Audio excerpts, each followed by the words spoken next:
Hello everyone, welcome back to RM English. आज की हमारी वीडियो है स्पोकन इंग्लिश पार्ट 1, जो कि बेस करती है डेली लाइफ इंग्लिश सेंटेंसेस पे। अगर आपने अभी तक चैनल को सब्सक्राइब नहीं किया तो please do subscribe my channel. तो शुरू करते हैं। First sentence, throw the garbage. कचरा फेंक दो। Throw the garbage. Move aside.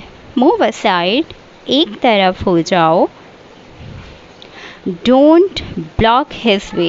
Don't block his way, उसका रास्ता मत रोको। टेक असाइड, एक तरफ हो जाओ या एक तरफ हो। Take aside.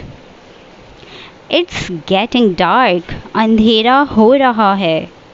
It's getting dark. Don't stare at me. Don't stare at me. मुझे मत घूरो। Sit here. यहाँ बैठो।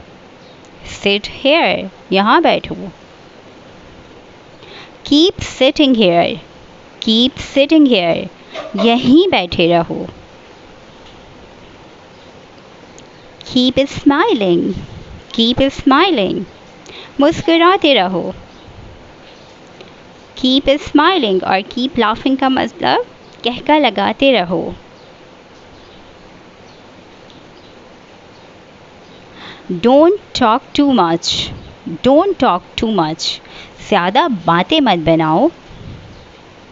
अगर आपको वीडियो अच्छी लगी तो please hit the like button and subscribe my channel. Thank you for watching.